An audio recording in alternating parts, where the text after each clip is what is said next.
Sports Back. We're getting to know you, Pia. I have so many questions. But before we start, if there's anybody sa balat ng lupa na gusto mong kausapin, sino yun? Buhay pa siya? O... Pwedeng buhay, pwedeng patay. Siguro kung meron akong isang makakausap kahit na sino, siguro si Steve Jobs. Gusto ko kasi yung very unconventional na thinking niya. I mean, aside from siya yung may-ari ng Apple, di ba? Kakaiba din kasi yung mga pinagdaanan niya. Siya yung founder ng Apple, pero nawala sa kanya yung company niya. So, nagkaroon ng time na siya ang nagpasimula, tas nawala siya dun. As in, nakikita lang niya from a distance yung lahat ng pinaghirapan niya. Parang nakaka-relate ka talaga sa story ni Steve Jobs. Okay, the first time you joined Binibining Pilipinas, you were just a runner-up. Yes. Okay, how was that feeling? Talk to us about joining and not getting the crown. Nung unang sali ko, first time ko sumali sa pageants yun ever. Hindi pa ako sumasali. So, una ko yun. Pero Tapos, Aces and Queens ka na nun, si Mama J na yung nagtra-train sa'yo. tama. Okay. So, ngayon, naisip ko na, okay, first runner-up out of 49. Pwede na. Pero syempre, nalulungkot ako dahil yung year na yun, 4 yung corona. Dati kasi 3 lang. So, naging 4, tapos ako lang yung runner-up. So, ako lang yung walang crown sa aming 5.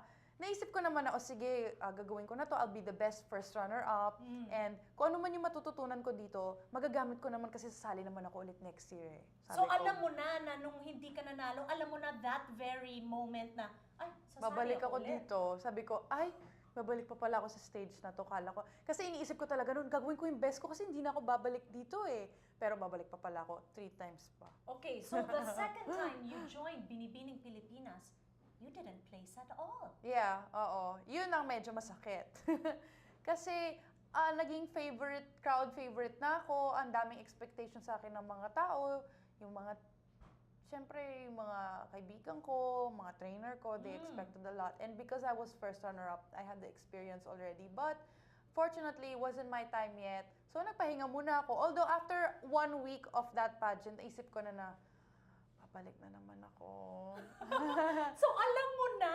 Alam ko na. Pero hindi ako vocal kasi baka may mangyari pa. Bumalik ako sa ABS, baka magkaroon ng offer, ganyan. So, naisip ko na, sige, hindi ko muna i-announce kasi baka may magbago pa. Okay. Pero nasa isip ko na yon, nasasali ako ulit. Okay, so what? It's just amazing to me na talagang hindi ka nagpapatalo kahit na ano, di ba? Meron bang stipulation sa Binibining na ilang beses ka lang pwedeng mag-join? Sa pagkakaalam ko hanggang 3 beses lang at may age limit. So ngayon, sa akin, 3rd time ko na yon. At naisip ko din na kung iisa pa ako ulit next year, which was yung taon na to, hindi na ako eligible for the Universe Crown. Baka makuha ko ibang crown pa.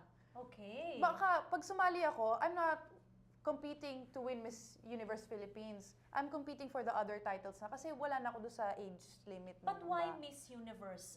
Bakit yun talaga yung gusto mong ikamit as opposed to all the other crowns? What is it about that Miss Universe title? O, di ba? Ito kasi yung pinaka-prestigious na pageant eh.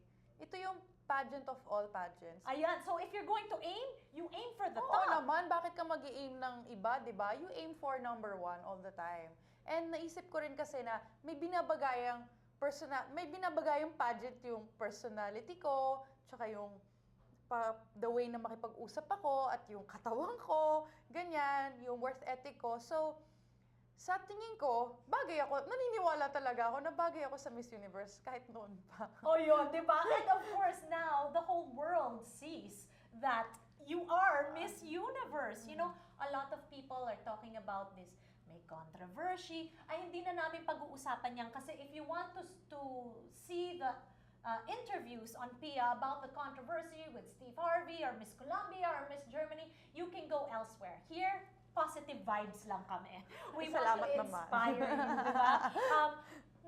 Napapagod ka na ba kakasagot ng mga tanong na paulit-ulit na lang?